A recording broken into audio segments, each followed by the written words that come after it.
One of the tools for the discipline that works is verbal correction. Whenever parents hear verbal correction as a disciplinary tool, they instantly submit that it doesn't work. I have been talking, they'll say, well, talking is not a disciplinary tool. There are steps you must follow if your verbal correction must work. The purpose of using verbal correction is to teach better decision making. When you're using verbal correction as a tool, follow these steps. Step 1, validate your relationship with your child. This is key as it makes the child feel connected with you. Say something like, "You're my daughter and I love you." Remember that nothing will change this. It will help create a connection so that the child doesn't take it that you're punishing her. Then step 2, tackle your concern. You can say something like this: "I will not have a disorganized home because of your habit of neglecting your chores every day." Step 3, make emphasis on previous good behavior. Usually, you love your space organized. This is really unlike you. Step 4, remember your child is not the misbehavior.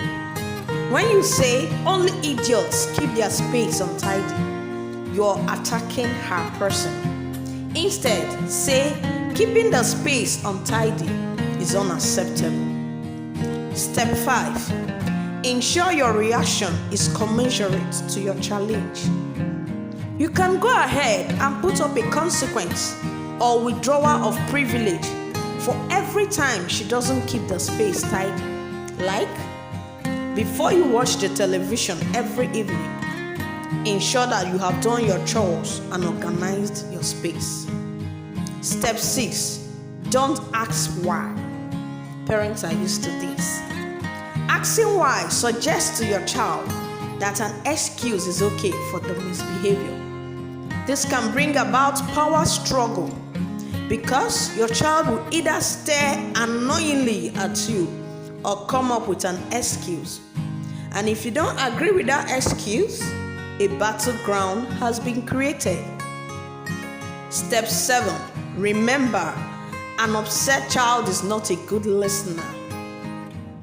Very key. Step 8, teach them to learn from their mistakes. Children will always make mistakes, but as parents, we should teach them to learn from their mistakes. And lastly, remember to admit whenever you're wrong. This will help your child understand that everyone makes mistakes and will be more willing to accept their mistakes. Always remember that misbehaviors and mistakes are normal. Your goal is to have a child who will learn from their mistakes. So, replacing verbal abuse with verbal corrections in your journey is the way to go. This is an excerpt from the book, The Discipline That Works by Wendy Ologe. Would you like to join us in the book review? Subscribe to my channel, hit the notification bell so that you'll be notified when we get started in the program. Don't forget to share to your loved ones.